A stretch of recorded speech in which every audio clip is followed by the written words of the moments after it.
gimana sih? Macet banget sih. Itu Allah pengen tahu. Dengan yang Masya Allah, Alhamdulillah macet, makasih ya Allah. Masya Allah. Dari film Melati Maskaratul Hakim Rotul Jannah 2,5 jam, Alhamdulillah, makasih ya Allah. Allah tuh mau tahu sikapnya kayak apa. Kan output tuh hasil dari dia, hasil sikap itu akan nampak kalau diuji, betul? Kalau nggak diuji nggak nampak. Anak kita tahu ini cerdas nih karena diuji. Nah, ayo nak, lanjutkan ayat ini. Oh, bisa ya dilanjutin. Itu teruji jamaah. Makanya ujian yang datang ngetes, kamu sabar nggak? Atau jangan-jangan selama ini kita cuma lip service, baik di lisan, nggak baik di perbuatan. Kita bilang sabar nggak? Sabar ya Allah, tapi kita nggak benar-benar sabar. Yakin nggak sama Allah? Yakin sih, tapi, nah ada tapinya. Yakin nggak kalau kita mengeluarkan lalu Allah gantikan? Yakin sih, tapi kan. Yakin nggak kalau kita berangkat ke majelis ilmu Allah gantikan dengan semua yang telah pernah kurang? Yakin sih, tapi. Kenapa ada tapinya? Yakin itu tanpa tapi, tanpa nanti, tanpa negosiasi. Coba diulangin. Yakin kepada Allah tanpa tapi, tanpa nanti, tanpa negosiasi. Jangan dinego. Ya Allah, tapi kan saya nggak usah pakai tapi-tapian. Baik ya Allah. Kalimatnya para sahabat coba diamalin. Sami'na wa ata'na. Udah, iya ya Allah, saya dengar. Baik ya Allah, saya taat. Berusahalah untuk taat walaupun berat. Tulis di kolom komentar teman-teman di TikTok, berusahalah untuk taat walaupun berat. Walau harus terseok-seok melangkah, tetap taat sama Allah jemaah. Manis ujungnya ketaatan itu. Makanya setiap ujian sikapi dengan keyakinan bahwa ini tanda Allah sayang sama kita. Tanda yang pertama apa hadirin? Allah uji supaya terbukti benar nggak imannya atau palsu imannya. Yang nomor 2, tanda Allah sayang kepada seorang hamba, dimudahkan beramal salih. Ada satu hadis Rasulullah mengatakan, apabila Allah menginginkan kebaikan kepada seorang hamba, yufaqihu fiddin. Riwayat Bukhari. Man, siapapun orangnya, laki-laki, perempuan, tua, muda, anak-anak, remaja, dewasa, dimanapun tinggalnya, desa manapun, kota manapun, komplek manapun, perumahan manapun, apapun jabatan dan jawatan yang diembannya, man yuridillah bihi khair yufaqihu fiddin. Kata baginda sallallahu alaihi wasallam, beliau yang mulia bersabda, kalau Allah ingin kita jadi baik, Allah buat faham akan agama. Ngerti cara wudhu yang baik, ngerti cara baca Fatihah yang baik. Itu tanda Allah sayang sama kita. Dan tahu nggak jemaah, siang ini Allah sedang insya Allah menyayangi yang offline di Masjid Rodotul Hakim dan teman-teman online yang live streaming. Caranya apa? Tanda-tandanya apa? Allah mudahkan kita ngaji baik offline ataupun online. Itu tanda sayang Allah sama kita. Karenanya dimudahkan. Sabtu-Sabtu siang-siang, hangat-hangat, panas-panas, ngantuk habis makan siang. Enaknya ngapain?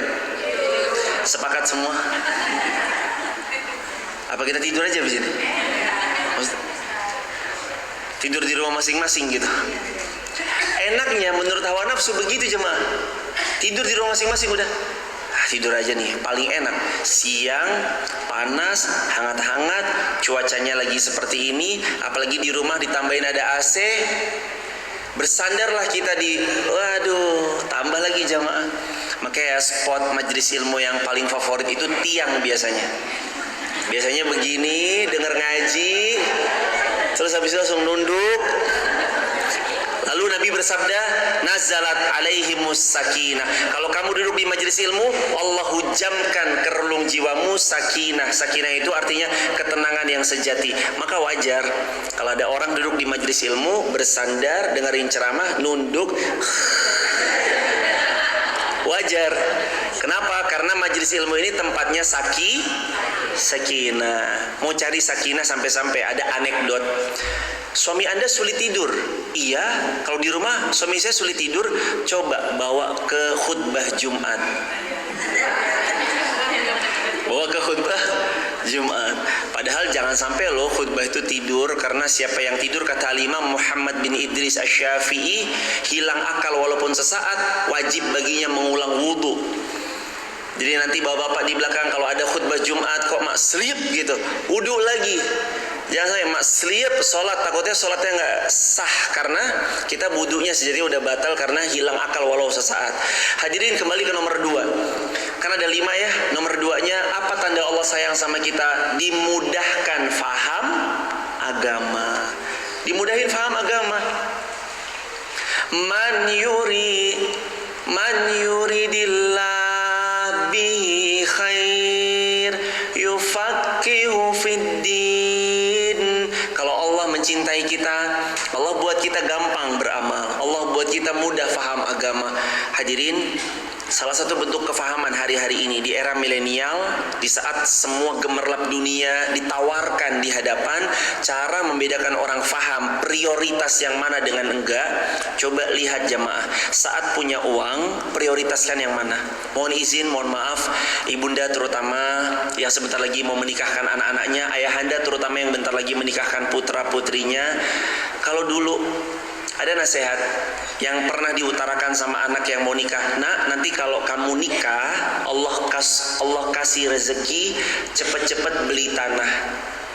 Udah beli tanah, cepet-cepet bangun rumah. Izin ya ibunda, ayahanda, kalau bisa nasihatnya itu sudah baik, tapi diganti sedikit. Nah, kalau kamu besok menikah, lalu Allah berikan rezeki, cepat-cepat daftar haji. Kalau sudah daftar haji, cepat-cepat berangkat umrah. Sudah haji, sudah umrah, silahkan nikmati dunia. Karena faham agamanya seseorang itu ditandai dengan siapa dan bagaimana dia memprioritaskan perintah Allah. Rukun Islam yang pertama apa hadirin? Syahadat. Yang kedua, sholat. Yang ketiga, zakat. Yang keempat, puasa Ramadan. Yang kelima, pergi haji bila. Ada nggak rukun Islam yang kelima? Beli rumah, beli tas, beli jam tangan, beli gamis, beli motor, beli mobil. Ada nggak rukun Islam yang kelima? Beli apalagi? Tanah. Ada? Gak ada. Pergi haji bila mampu. Pertanyaan, mampu itu sampai di mana? Kata para ulama, mampu disebut wajib engkau berhaji. Disebut mampu sehingga membuat engkau wajib berhaji. Manakala engkau sudah mampu mengambil tiket dan porsi hajimu, maka wajib bagimu haji. Hadirin, mampu beli handphone 40 juta. Mampu beli rumah 500 juta. Mampu beli mobil 1 miliar. Tapi nggak mampu daftar haji. Berarti ada yang keliru dalam skala prioritas hidup. Ada yang keliru dalam skala prioritas hidup. Karenanya kalau Allah mencintai seorang hamba, Allah buat beliau dekat dengan perintah-perintahnya Allah. Hadirin, kalau jamaah cinta sama seseorang, pasti diprioritasin deh. Saya tuh sayang banget nih sama temen SD saya. Kok dia calling saya lagi di Tangerang? Ditemuin atau enggak? Kalau kita sayang, teman dekat sama dia, sesama perempuan maksudnya, akan ditemui pasti. Waktu saya luangkan, saya mau ketemu sama beliau. Perasaan itu yang membuat kita mau berkorban, karena sayang. Seorang hamba yang Allah sudah sayang sama dia dan dia tahu tanda sayangnya Allah, mereka jemput. Oh Allah, mau saya jadi baik, bismillah, saya mudahkan ya Allah agar dimudahkan beramal soleh. Selalu begitu jemaah. Makanya ayat Al-Quran selalu diingatkan sama Allah, in ahsantum ahsantum li anfusikum wa in asatum falaha. Baik itu nanti kebaikannya kembali kepada dirimu sendiri. Siapa yang dapat kebaikan kalau kita faham agama? Minimal diri kita sendiri. Lebih-lebih anak cucu keturunan-keturunan kita. Pernah seorang wanita ditanya, "Ibu ngapain? Ngaji ke sana, ngaji ke sini, ngaji ke sana, ngaji ke sini. Emang dapat apa?" Ibu dibayar. Ibu dapat sesuatu. Paling cuma snack doang kan? Kenapa ibu mau ngaji kemana-mana? Jawaban ibu ini tegas, simpel, jelas. Setiap ibu harus pintar. Karena darinya lahir pemimpin-pemimpin hebat di masa mendatang. Kalau setiap ibu punya cita-cita itu dalam relung jiwanya, anaknya yang sekarang tidur di pangkuannya, di pelukannya, itu melihat bukan cuma anak kecil yang minta permen, bukan, tapi beliau melihat 20 tahun lagi anakku ini akan melahirkan manusia hebat yang pengaruhnya dahsyat. Kalau dipikir kayak gitu jamaah, beda jemaah. Maka saya sebenarnya ngaji, ini saya bukan lagi ngaji di hadapan ibu-ibu, bapak-bapak, bukan. Saya lagi ngaji begini, kita lagi sama-sama belajar menyiapkan generasi gemilang di masa yang akan datang. Wasilahnya mana?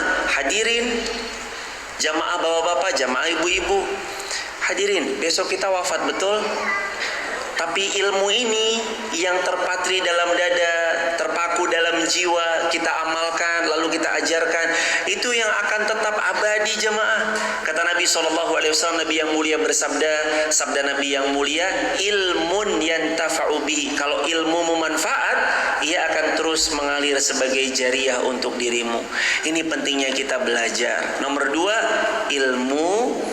nomor dua, kalau Allah cinta kepada seorang hamba, tandanya adalah dimudahkan kita untuk menuntut ilmu atau faham agama. Nomor tiga,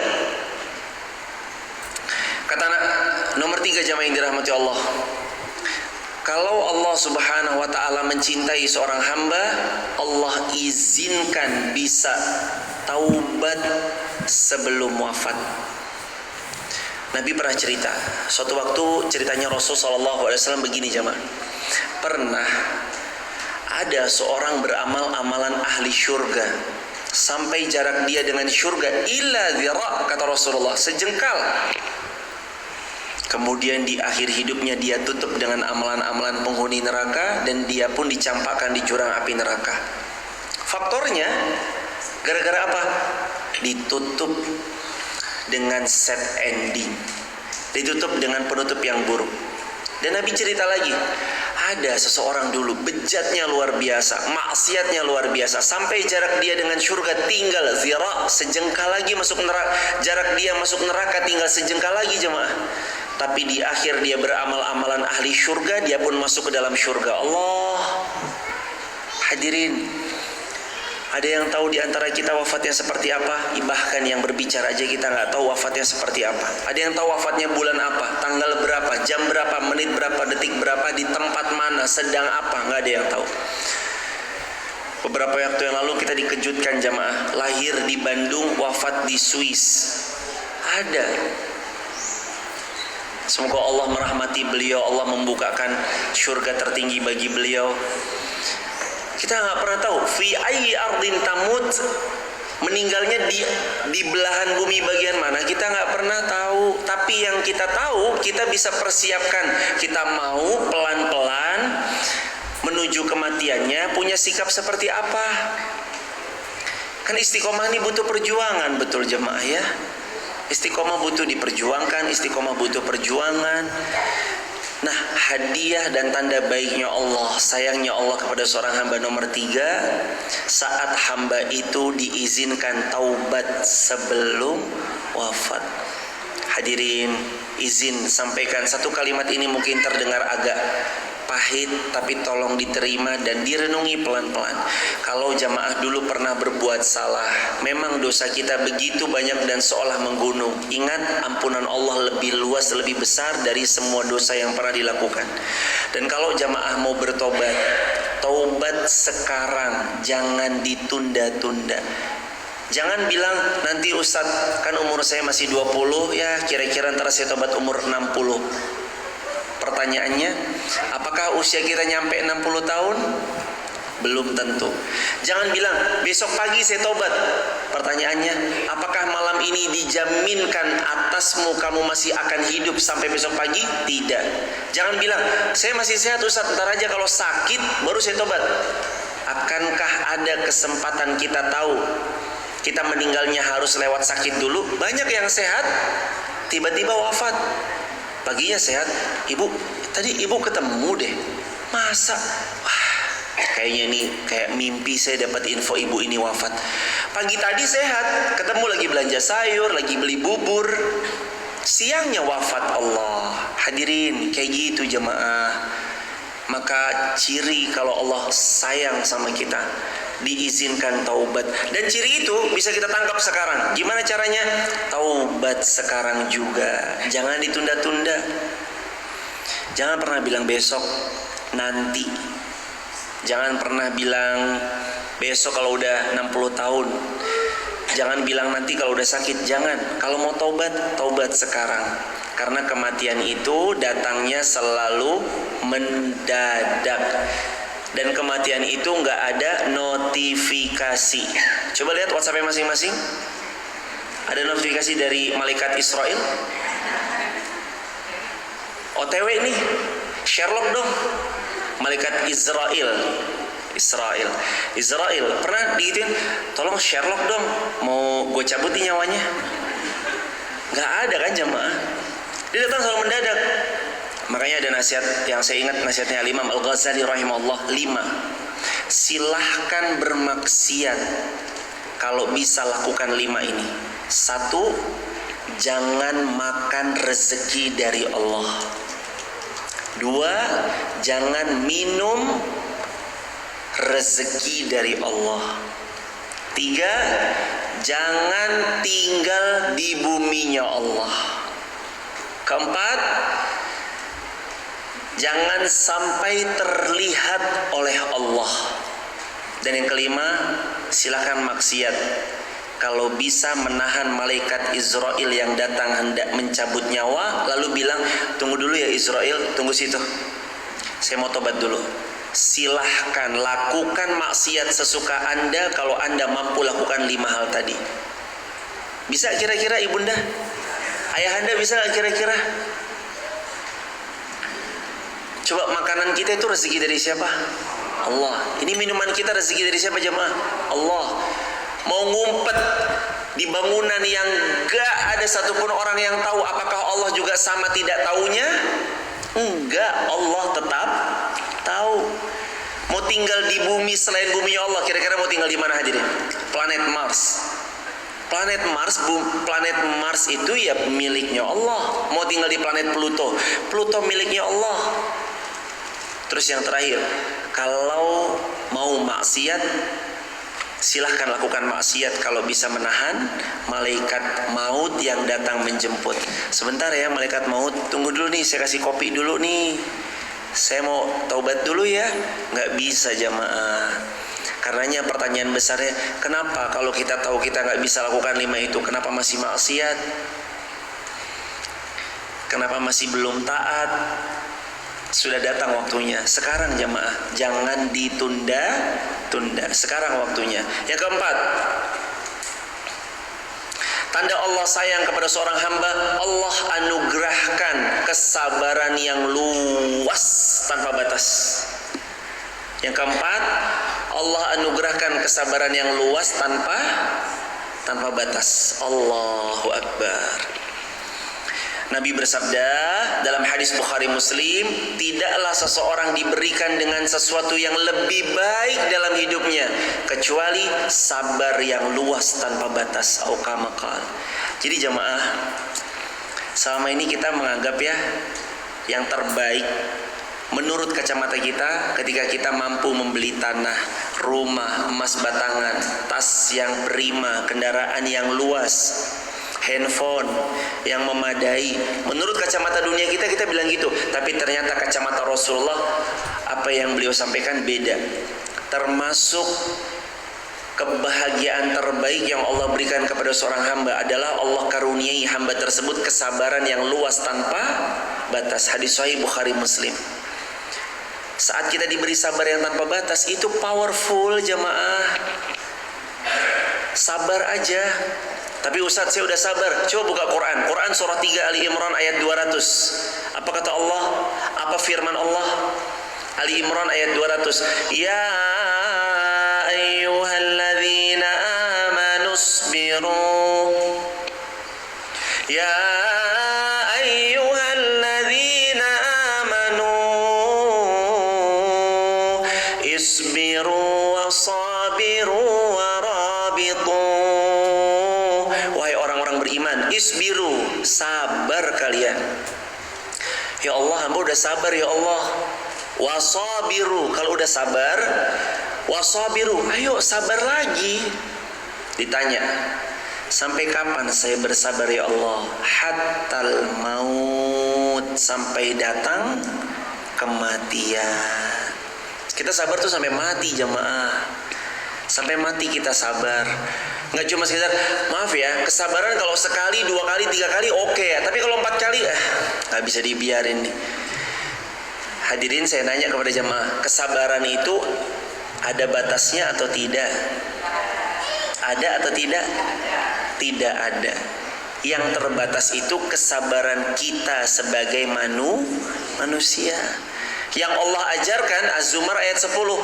Az-Zumar ayat 10. Innama yuwaffas sabiruna ajrahum bighairi hisab.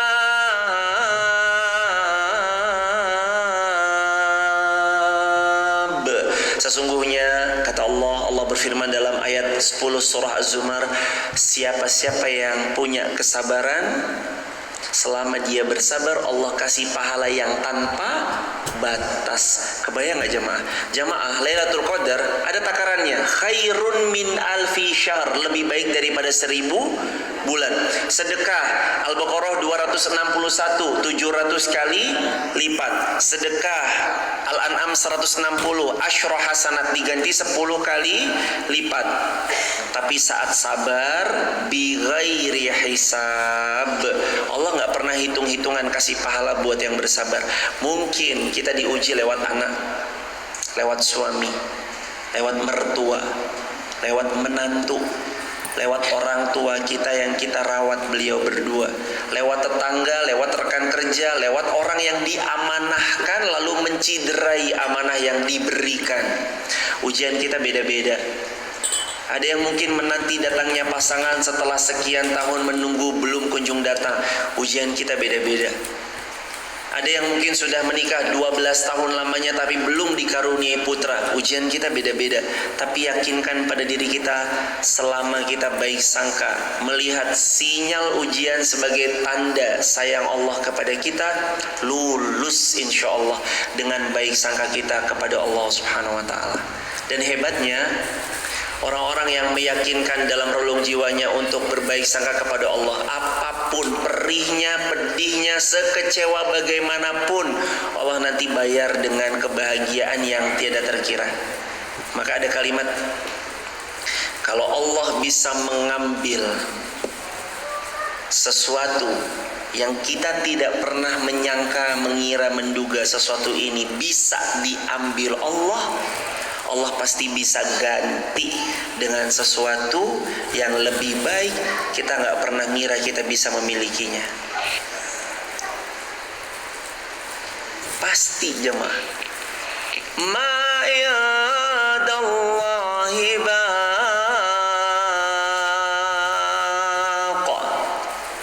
wa ma yadakum yanfa.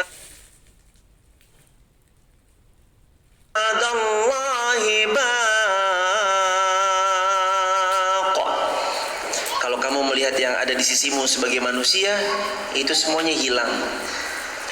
Tapi kalau kamu melihat kebaikan, kebahagiaan hidup itu hanya ada padaku, kata Allah, wa ma yadallahi baqa, maka kebahagiaan hakiki apa yang ada kepadaku, apa yang ada dariku, kata Allah. Mau yang hakiki atau mau yang palsu? Hakiki. Mintanya sama Allah, adanya di Allah. Anak-anak tuh ujian loh ibunda. Suami ujian, betul? Anak-anak ujian, harta ujian. Itu kan Allah bilang dalam At-Taghabun. Allah berfirman di At-Taghabun, innama amwalukum wa auladukum fitnah. Sesungguhnya amwalukum, harta-hartamu, wa auladukum, anak-anakmu, fitnah, ujian dalam hidupmu. Belum nikah, ujian nggak? Ujian. Sudah nikah? Tetap aja ujian. Jangan dikira tanyain mulu Ustadz, bosen. Kapan nikah, kapan nikah, kapan nikah. Loh, apakah nanti setelah menikah pertanyaannya berhenti? Enggak, lanjutannya apa ibu? Kapan punya anak? Apakah setelah punya anak berhenti pertanyaannya? Apa pertanyaan berikutnya? Kapan mantu? Apakah berhenti? Habis punya mantu? Punya cucu? Apakah berhenti? Terus saja nanya, terus jemaah. Itulah ujian. Ujian dari lisan manusia yang lain. Maka cara kita bersikap, yuk bareng-bareng. Jadi hamba yang disayang, dicintai Allah dengan cara sikap terbaik. Di antaranya nomor yang keberapa? Keempat, Allah karuniakan kesabaran tanpa batas kalau orang ini disayang Allah. Nah, ini yang terakhir, yang kelima. Habis ini tanya jawab, jemaah siapkan pertanyaan-pertanyaan terbaik. Satu pertanyaan langsung dijawab dan seterusnya. Ini yang terakhir. Kalau jemaah punya nomor 5, saya yakinkan jamaah orang yang paling beruntung. Nomor 5, tanda Allah sayang kepada kita. Allah izinkan kita dikelilingi, dibersamai dan ditemani oleh orang-orang salih. Dikelilingi, ditemani, dibersamai oleh orang-orang salih. Ini mahalnya luar biasa. Punya teman yang ingetin, Jeng, nanti jam 1 ngaji yuk di Rawdatul Hakim. Ayo bareng-bareng. Aduh Jeng, mohon maaf nih, qadarullah mobil dipakai suami nih, tenang aja, aku jemput ya. Kalau punya teman yang kayak gitu, gandeng tangannya, jangan dilepas. Genggam erat, jangan dilepas. Karena mahal, apalagi akhir-akhir zaman kayak gini. Kalau diajak, yuk nonton ini yuk, tiketnya berapa juta? Tiketnya 3 juta, murah, ayo berangkat. Wah, nonton begini-begini, beli pernak-perniknya murah. Yuk ngaji yuk. Aduh, ntar dulu deh. Ini akhir-akhir zaman jamaah. Kadang sudah mah ngaji datang gratis, udah mah gratis dikasih snack. Sudah itu dikasih minum. Belum lagi dapat ilmu, dapat teman, dapat ini, dapat itu. Kalau belum, udah tempatnya mah ASEAN, kipas anginan, sejadahnya tebelnya bukan main. Hadirin, kalau tidak dengan semua fasilitas yang Allah karuniakan ini, kita kembali kepada Allah gandengan tangan dengan sahabat-sahabat salihah kita belum menuju Allah, mau dengan cara apa lagi jamaah? Udah datang dijemput, pulang diantar. Kalau jelangkung kan datang tadi jemput, pulang tadi antar. Ini udah mah dijemput, pulangnya diantar. Allah kalau bukan rasa syukur yang menggandeng seorang hamba, lupa dia bahwa teman soleh adalah nikmat yang sangat dahsyat. Maka nomor 5, Allah tuh kalau sayang sama kita, Allah izinkan ditemaninya kita, dibersamainya kita, dan dikelilinginya kita oleh orang-orang yang salih. Bu, ngaji, ya makasih aja. Di grup itu isinya kajian aja. Grup di handphone pokoknya ngaji. Status di WA story isinya cuplikan video ceramah, murotal Quran, poster dakwah.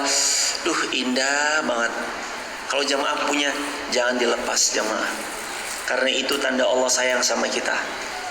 Belum tentu jamaah di akhir zaman kayak gini kita bisa ketemu teman-teman yang salih dan salihah. Belum tentu. Mumpung ada, genggam erat, jangan pernah lepaskan, karena teman yang sedunia banyak, tapi nggak banyak teman yang mau sesyurga. Salah satu, cari teman-teman penghuni syurga, salah satunya dengan di majlis ilmu atau duduk di majlis ta'lim. Kenali orang-orang yang salih. Insya Allah saya mendoakan semoga semua hadirin bersahabat, bersaudara di dunia, bersaudara sampai syurganya Allah. Dan tolong mohon maaf, tolong didengarkan kepada hadirin yang sudah ngaji lebih lama. Jangan pernah memandang remeh, rendah siapapun. Saya ulangi ya jemaah. Ini di screen video teman-teman, di share di TikTok. Jangan pernah memandang rendah dan memandang remeh kepada siapapun. Terutama hadirin yang ngajinya sudah agak lama. Mentang-mentang baru datang sekali. Maaf, baru pertama kali datang ya? Iya, sungkem dulu sama senior sini. Jangan. Gak ada senior junior. Kita sama-sama mau mencari ridhonya Allah. Jangan pernah merendahkan siapapun, jangan pernah meremehkan siapapun. Mungkin cara beliau berpenampilan belum seperti yang sebagaimana Allah dan Rasulnya telah sampaikan. Tapi ingat, setiap orang berproses. Dan tiap-tiap perubahan pasti butuh proses. Jangan dijudge. Picingkan mata, dicak-cekkan, gitu loh, cak-cek, mata dipicingkan, ngelihat orang dikit, kok begini? Jangan, doakan ajak, terus aja begitu. Ingat ya hadirin, orang nggak langsung mau tanya, ibu udah hafal berapa juz? Enggak, belum itu dulu yang ditanya. Ibu dari majelis taklim ini ya udah berapa tahun? Belum itu ditanya. Yang pertama kali dilihat belum kadar ilmunya, berapa banyak hafalan hadisnya, berapa juz dia hafal Qur'annya, belum sampai sana. Tapi yang ditanya, bukan ditanya bahkan, tapi yang dilihat gimana sikap kita memanusiakan orang lain. Sikap kita sama orang lain gimana? Nyapa enggak? Halo Jeng, mau kemana? Hah. Jangan dipalingkan, kalau bahasa Quran itu abasa wa tawalla ja'ahul a'ma. Kenapa kamu kok berpaling? Wajahmu mukanya masam. Jangan. Ketemu senyum, karena sabda baginda Nabi, tabassamu kali wajhi akhi kalaka shadaqah. Senyummu pada saudaramu adalah sedekah. Maka saya ulangi, jangan pernah merendahkan dan jangan pernah meremehkan kepada siapapun. Mungkin beliau baru datang ngaji, sambutlah dengan baik, yang ramah. Jadi orang tahu masjid itu tempatnya orang yang baik, yang ramah. Kalau nanti ada yang sholat, tiba-tiba handphonenya bergetar berbunyi, kok suaranya suara-suara dangdutan gitu, jangan, besok nggak usah sholat di sini lagi. Jangan digituin. Oh tadi lupa ya di silent. Oh iya, mudah-mudahan nanti ingetin saya juga ya. Kali-kali saya juga lupa. Nanti tolong diingetin saya juga ya. Mungkin pas lagi lupa kali. Nanti kita sama-sama silent bareng ya. Ingetin jamaah. Mari kita saling mengingatkan, karena Allah berfirman. Gimana firman Allah? Wa tawassaw bil haqqi wa tawassaw bis sabr. Saling nasihat menasihati dalam kebaikan, dan tetapilah kebaikan itu penuh kesabaran. Jamaah yang dirahmati Allah, enggak kerasa banget udah jam 14:08. Mari kita sama-sama buka tanya jawab.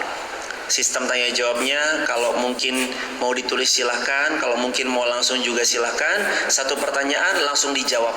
Begitu ya Ibu, silahkan hadirin. Fadhol. Ibu dari mana? Silahkan Ibu. Assalamualaikum warahmatullahi wabarakatuh. Waalaikumsalam warahmatullahi wabarakatuh. Salam kenal, saya Ibu Hadijah dari BSD. Ahlan Ibu Hadijah. Alhamdulillah Pak Ustadz, yang selama ini saya suka share status WA Pak Ustadz, Masya Allah banyak di kopi-kopi Jazakumullah Ibu, semoga jadi jariah buat Ibu dan buat semua hadirin insyaallah. Dakwah lewat status WA. Iya. Yang saya tanyakan, bagaimana caranya orang kita bisa dicintai sama Allah? Itu tadi kan Allah mencintai kita tandanya seperti itu. Sekarang saya balik, bagaimana supaya kita dicintai Allah? Syaratnya apa? Yang kedua, untuk menjaga istiqomah itu bagaimana sih Pak Ustaz? Semoga Allah, Waalaikumsalam warahmatullahi wabarakatuh. Semoga Allah memuliakan Ibu Khadijah dari BSD sekeluarga Ibu dan semua hadirin dimuliakan Allah selalu. Ada 5. Kalau tadi kan tanda Allah sayang sama kita 5. Berarti supaya kita menyayangi Allah juga 5. Apa 5-nya? Bersyukur, bersabar, bersama orang-orang yang ruku dan sujud. Warka'u ma'ar raki'in, bersama orang-orang yang ruku dan sujud.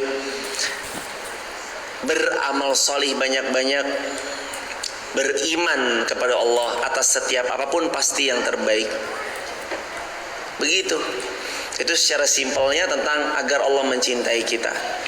Beriman, beramal soleh, terbagi kedua itu pada umumnya. Terus mengerucut lagi pertanyaan yang kedua dari beliau, Bunda Khadijah bertanya, gimana caranya istiqomah? 3 cara istiqomah. Yang pertama, iyyaka na'budu wa iyyaka nasta'in.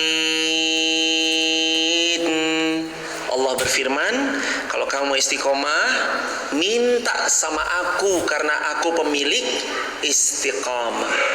Aku pemilik keistiqomahan itu. Minta sama aku. Firman Allah begitu.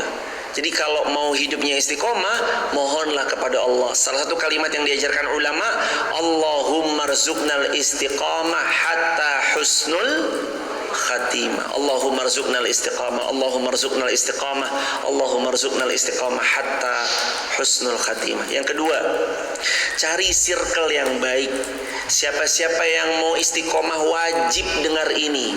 Teman yang baik adalah teman yang berani membenarkan tatkala keliru, meluruskan tatkala belok, bilang salah kalau kita salah, mengapresiasi kalau kita berada di atas yang benar, dan membersamai untuk tetap teguh berpegang pada yang benar. Itu baru teman. Kalau yang cuma sekedar ya, aku begini ya, ya, aku belok ke sana ya, ya. Tahu nggak? Gue punya gebetan baru. Gebetan gue soleh loh. Pacar gue soleh. Adik-adik, saya kasih tahu. Kalau mau cari laki-laki yang solih sebagai pacar, nggak akan pernah ketemu karena lelaki yang solih tidak pacaran. Nah, kalau ada yang bilang, ibu pacar aku soleh loh, langsung coba ciri-ciri solehnya apa. Kalau malam tuh bangunin tahajud, ayang beb jangan lupa makan sahur ya. Astagfirullahaladzim. Karena laki-laki soleh tidak pacaran, perempuan solihah juga tidak pacaran. Jadi nomor 2 supaya istiqomah, teman yang baik. Yang ketiga, tips supaya istiqomah ini jemaah, harus dipaksakan.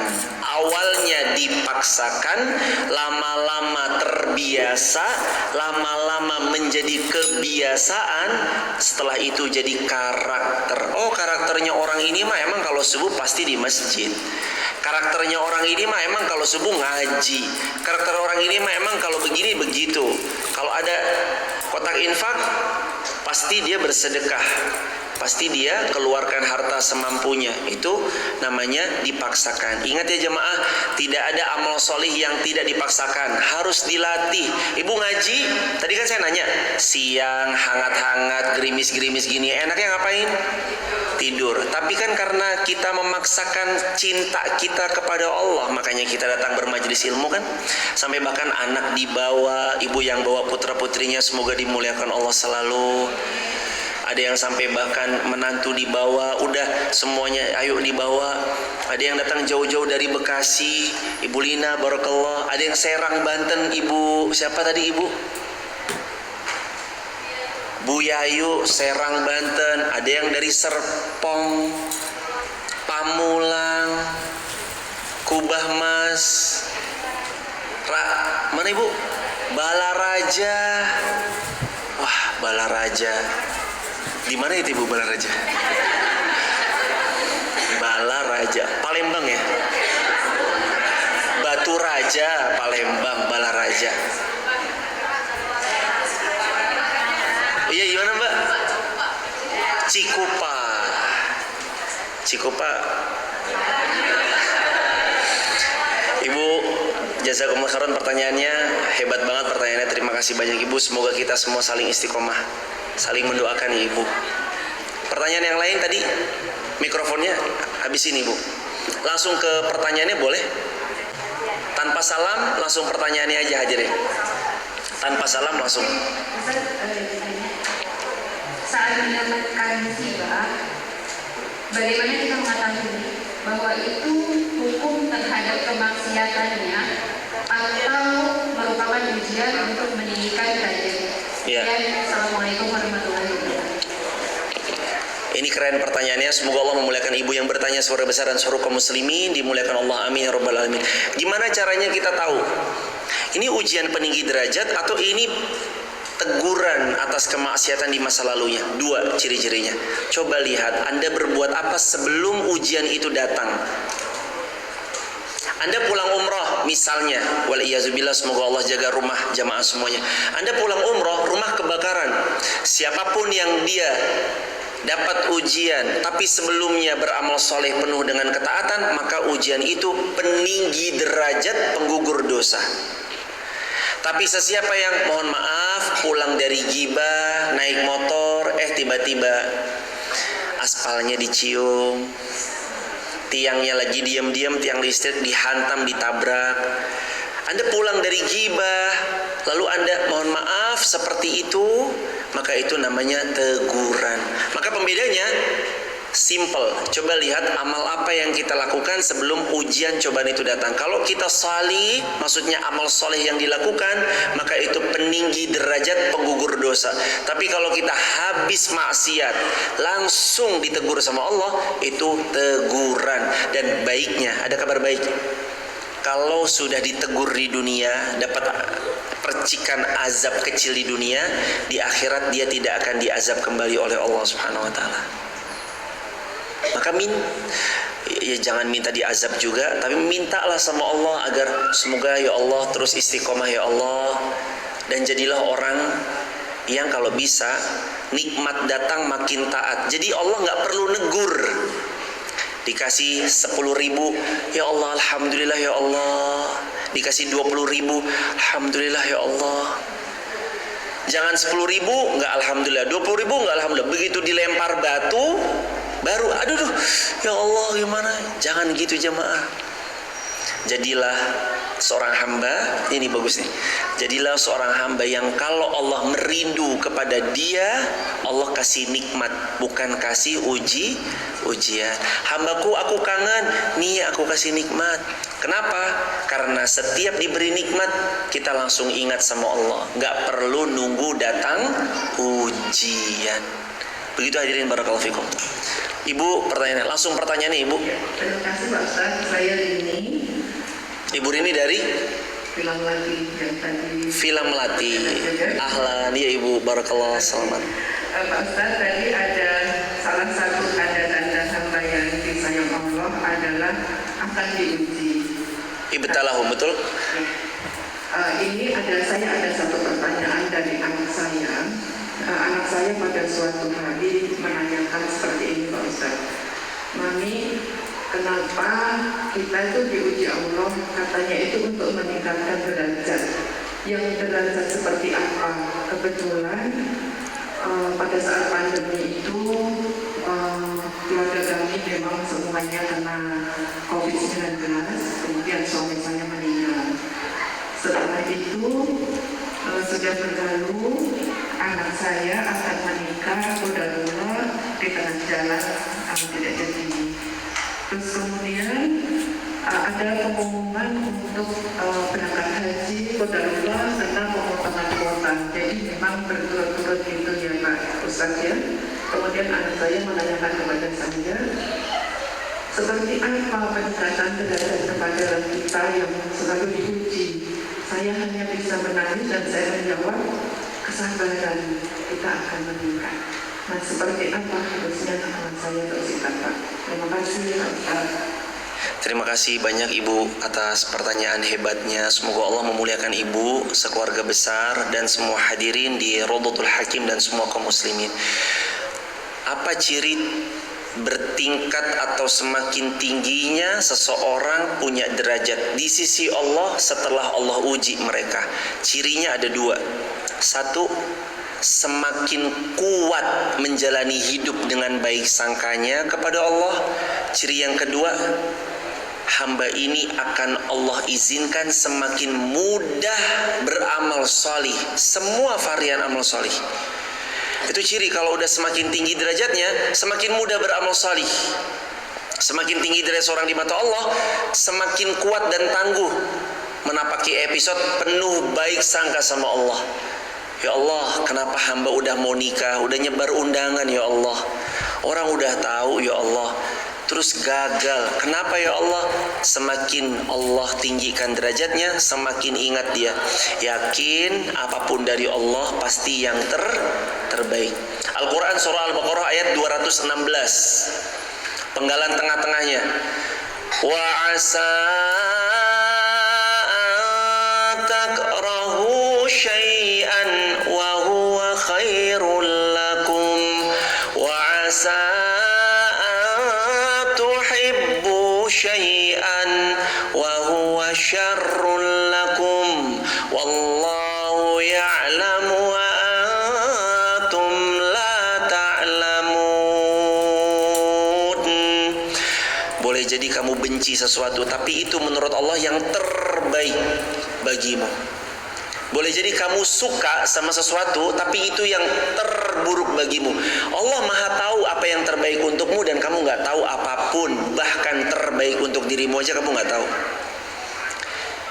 Ibu, gagalnya putri kita menikah atau putra kita menikah, kalau nanti benar sebagai peninggi derajat karena sabarnya dan baik sangkanya, dikuatkan sama Allah, penuh yakin baik sangka sama Allah. Yang kedua, Allah jadikan mudah beramal salih.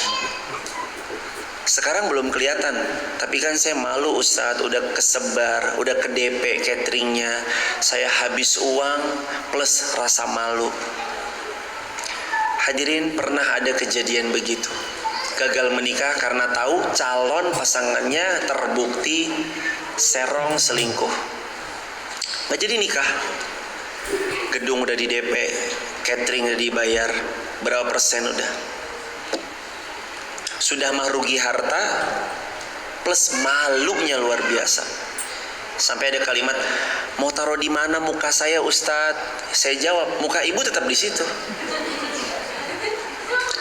Nggak mungkin masukin kantong dong. Setelah beberapa tahun berlalu, beliau datang. Kalimatnya beda. Benar Ustadz, Allah tahu yang terbaik. Dulu gagal menikah, tahuan selingkuh, untuk Allah gantikan sama laki-laki yang bertanggung jawab, laki-laki yang mapan, berkecukupan, penyayang, penyabar. Saya pun sebagai mertua dihormati sama beliau. Itulah cara Allah jemaah. Pernah ada kejadian lagi, mohon maaf ya jemaah kalau saya cerita kok kayak kisah saya ya, itu saya lagi nggak nyindir siapa-siapa ya jemaah. Kesamaan nama hanyalah kesamaan nama, tempat atau apa itu hanya ini, iyalah pengulangan yang mungkin berbeda aja. Tapi pernah ada seorang perempuan menikah, baru seumur jagung pisah. Beliau ini dihajar sama laki-lakinya, KDRT gitu. Habis itu pisah, ngedrop jamaah. Dalam kondisi hamil, pisah, suaminya kayak gitu, bener-bener wah sampai mau bunuh diri dan apa segala macam. Ngedrop bukan main. 2011 2012 ngedrop, depresi, wajar ya jemaah. 2013 berusaha bangkit memperbaiki diri. Saat proses memperbaiki diri, 2014 Allah izinkan dilamar laki-laki pengusaha travel haji umroh. Tiap tahun haji furoda bintang 5, umroh kapanpun dia mau. Dan laki-laki ini nerima, walaupun beliau punya anak satu, laki-laki nerima jemaah. Itu sebabnya, makanya tadi ayatnya Allah tahu yang terbaik. Tapi Ustadz, suami saya kenapa harus dipanggil, kenapa nggak saya duluan begini? Allah tahu yang terbaik. Hadirin, bahkan kita aja nggak tahu kok yang terbaik untuk kita. Allah tahu yang terbaik. Yakin, setiap apapun yang terjadi itu yang terbaik dari Allah. Barakallahu fikum. Ibu, terima kasih pertanyaannya. Hanya Allah sebaik-baik pemberi balasan. Soal akhir, silakan Ibu. Langsung pertanyaannya. Assalamualaikum warahmatullahi wabarakatuh. Waalaikumsalam. Amin. Amin ya rabbal alamin. Saya mau tanyakan, gimana ya Ustaz sikap kita untuk menjalani hidup ini? Apakah harus menjalani hidup ini dengan apa adanya seperti yang sudah diberikan Allah, atau kita harus ambisius? Karena saya suka dengar gitu, suka ada yang bilang hidup itu harus berani ngambil resiko, kalau nggak ambil kita akan stuck di sini-sini aja gitu. Ini tapi saya yakin itu dalam hal dunia ya. Sedangkan saya berprinsip saya menjalani kehidupan ini sesuai dengan yang Allah berikan. Kalau memang belum yang diberikan itu berarti belum rezeki saya gitu. Gimana nyikapin orang-orang yang selalu bilang seperti itu gitu? Assalamualaikum warahmatullahi wabarakatuh. Waalaikumsalam warahmatullahi wabarakatuh. Semoga Allah memudahkan ibu sekeluarga dan seluruh kaum muslimin dimanapun berada. Pertanyaan singkatnya, bagaimana kita menyikapi hidup ini? Allah sudah beritahu jemaah. Apa kita harus ambisius mengejar dunia atau santai dan leha-leha? Jawabannya ada dalam Al-Quran surah 6 Al-An'am ayat 162. Qul inna salati wa nusuki wa mahyaya wa mamati lillahi rabbil alamin. Katakan dengan tegas, wahai hamba-hambaku, salati, salatmu itu, wa nusuki, semua ibadahmu itu, wa mahyaya, semua ambisi-ambisimu dalam berkehidupan, wa mamati, dan semua yang kau tuju sesudah kematian, lillahi rabbil alamin, harus kamu benar-benar lakukan semata-mata hanya karena dan untuk Allah. Apalagi Allah kunci di Quran surah Az-Zariyat ayat 56. Wa ma khalaqatul jinna wal insa illa liya'budun. Allah tidak ciptakan jin, Allah tidak ciptakan manusia kecuali untuk ibadah. Jadi kita hidup di dunia ini untuk ngapain jemaah? Ibadah. Tapi Ustaz, saya mau ambisius, punya toko sekian, uang saya harus sekian. Boleh nggak? Boleh-boleh aja. Boleh, siapa yang melarang? Boleh-boleh aja. Lihat dunia, tapi bukan melihat dunia sebagai dunia. Lihat dunia sebagai sarana prasarana untuk ditunggangi meraih syurganya Allah. Sayyidina Utsman bin Affan kaya raya, tapi dengan kekayaannya dia berjuang di jalan Allah. Sayyidina Bilal bin Rabah nggak kaya, tapi dengan suaranya beliau meraih syurganya Allah. Karena kita juga harus pandai memilah-memilih. Udah Ustadz, santai aja kali. Nggak santai. Kita tuh harus lari ngejar akhirat, ngejar syurganya Allah. Tuh harus lari. Wasari'u ila maghfiratin min rabbikum wa jannatin arduha samawatu wal ardu iddat lil muttaqin. Ayo lari kejar syurganya Allah. Yang syurganya Allah itu luasnya seluas langit dan bumi. Jadi kalau beramal salih itu harus berapi-api. Dunia dapat, alhamdulillah. Nggak dapat ya tetap alhamdulillah. Tapi tugas kita nggak boleh santai berpangku tangan. Tugas kita wajibnya adalah ikhtiar. Ingat jamaah, rezeki benar tertakar tidak akan pernah tertukar. Tapi tugas kita wajib ikhtiar. Saya ulangi, tulis di kolom komentar, screen video, sebarluaskan jadi WA story. Ingat selalu ya jamaah, rezeki dari Allah sudah tertakar, tak tak mungkin tertukar, tapi tugas kita wajib berikhtiar. Harus ikhtiar. Begitu hadirin, barakallahu fikum. Bismillahirrahmanirrahim. Saya mau menanyakan tadi kan 5 tanda kasih sayang Allah kepada umatnya, kepada kita semua, kepada hambanya.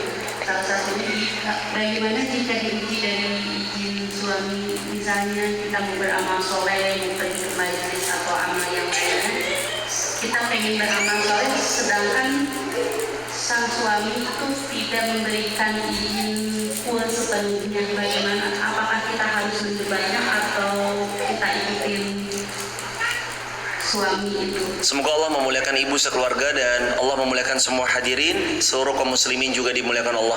Gimana kalau seorang istri bersemangat beramal soleh, salah satunya hadir ke kajian majelis ilmu, suami belum full memberikan?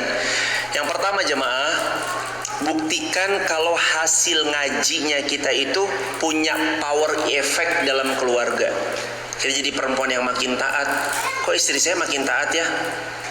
Sayang, izin ngaji ya? Gak boleh. Oh iya, gak apa-apa. Kalau emang suami kita punya kebutuhan, ada hajat, mungkin beliau habis kerja 2 minggu di luar terus pulang ada hajat, silakan di rumah temani suami. Tapi kalau memang alasannya karena mohon maaf kebenciannya terhadap majlis atau apapun itu, jangan serta-merta didebat dan dibantah, tapi doakan kebaikan buat suami. Semoga Allah buka hatinya, semoga Allah lapangkan dadanya, semoga bahkan kalau perlu gandeng tangan suami, udah mas ikut aja yuk kita ngaji bareng. Kan tadi rumusnya dijelaskan. Suami, istri, Allah seperti sebuah segitiga begini. Allah di sini, suami di sini, istri di sini. Kalau mau rumah tangga makin nyaman, sakinah mawaddah warahmah, suaminya ngaji menuju Allah, istrinya sama-sama ngaji menuju Allah, bertemu satu titik menuju Allah, sakinah mawaddah warahmah. Kalau istrinya doang, suaminya tetap di sini, belum. Suaminya doang, istrinya tetap di sini, belum. Tapi kedua-duanya sama belajar begini jemaah, menuju Allah. Makin dekat suami istri ini mencari ridhonya Allah, makin mudah nanti rumah tangganya diberkahi Allah. Karenanya doakan, ajak diskusi ringan, tapi tidak menggurui, karena laki-laki paling gak suka digurui kan. Terus setelah mendoakan, ajak diskusi ringan, kalau perlu gandeng tangan beliau, nggak apa-apa mas di sini dengarkan ilmunya apa yang disampaikan. Kalau perlu live streaming ini, begitu hadirin. Dan berikutnya ini terakhir jemaah, jangan membantah, bahkan tunjukkan bahwa muslimah yang sudah berilmu lewat wasilah majlis taklim lebih powerful adabnya dari yang belum ngaji. Jadi habis ngaji itu makin taat sama suami, makin sayang dan yang lainnya. Semoga itu jadi wasilah luluhnya hati. Iya ya, kamu makin ngaji, masya Allah, makin baik, makin bager. Udah ngaji deh, boleh deh gitu. Begitu hadirin. Bahkan nggak tertutup kemungkinan difasilitasi. Oh mau kemana, mau ngaji ya? Udah papa full tankin, tenang aja mah. Bisa, siapa tahu kan. Allah maha membolak-balikan hati. Begitu hadirin, barakallahu fikum. Terakhir, silakan ibu, pertanyaan terakhir ya jemaah. Silakan mikrofonnya.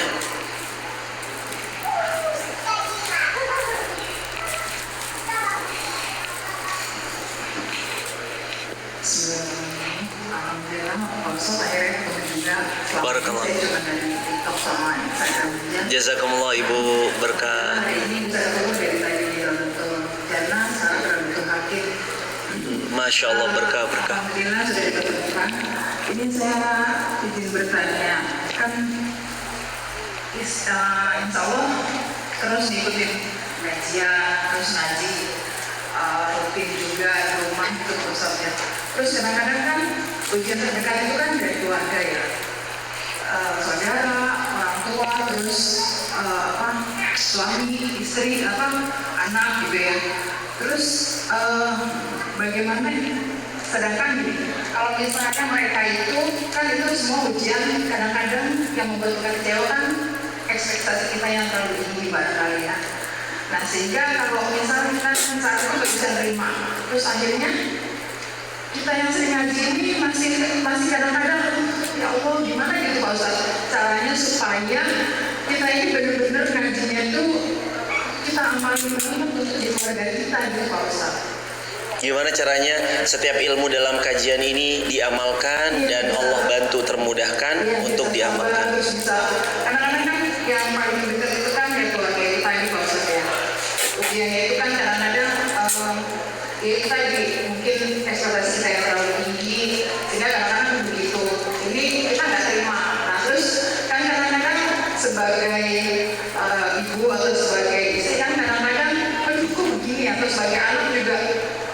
Jadi kadang-kadang itu nggak bisa jujur dalam hati saya itu kepingin bisa apa yang saya terima pengajian itu bisa saya amalkan di keluarga saya dulu gitu. Jazakumullah khairan. Terima kasih Pak Ustaz. Assalamualaikum. Waalaikumsalam warahmatullahi wabarakatuh. Ibu semoga dimuliakan Allah selalu dan semua kaum muslimin dimuliakan Allah. Allah berfirman dalam Al-Quran surah 66 At-Tahrim ayat yang ke-6, Ya ayyuhalladzina amanu qu anfusakum wa ahlikum nara. Wahai orang-orang yang beriman, jaga diri kalian dulu ya. Tiap punya ilmu amalkan untuk diri sendiri dulu sebelum yang lain. Jaga diri kalian dari siksa api neraka dan keluarga kalian juga dijaga ya. Hadirin, kata para ulama, kunna nata'allam li anfusina. Kita nih belajar untuk diri kita sendiri dulu.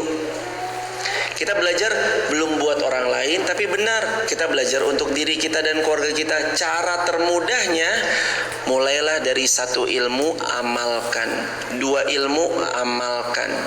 Ibu pulang dapat catatan, amalkan. Pulang dapat catatan, amalkan. Saya harus sabar, paksain sabar.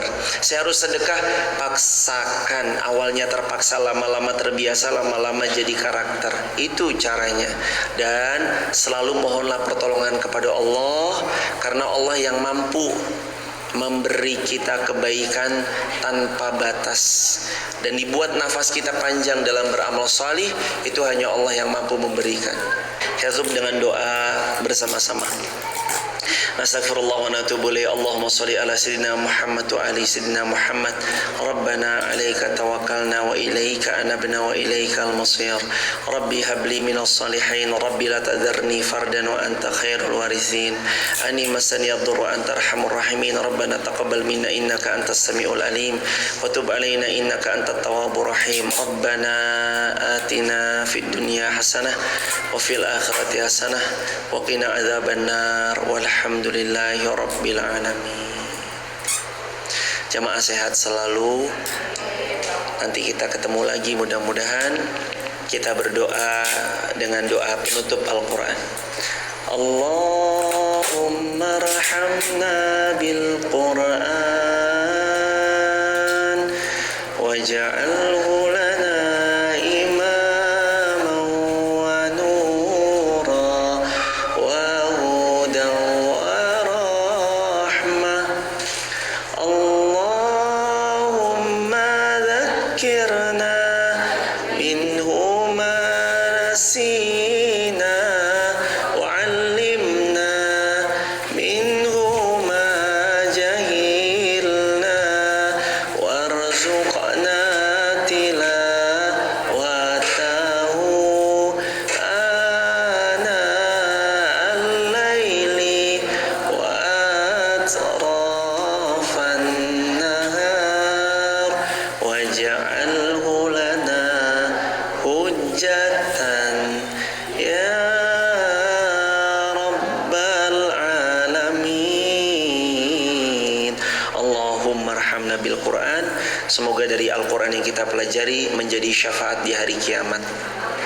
Subhanakallahumma bihamdika asyhadu an la ilaha illa anta astaghfiruka wa atubu ilaik. Salam buat keluarga di rumah. Semoga sakinah mawaddah warahmah, putra putri anak keturunan sampai kiamat, sholih sholihah. Kita istiqomah sampai husnul khatimah. Assalamualaikum warahmatullahi wabarakatuh.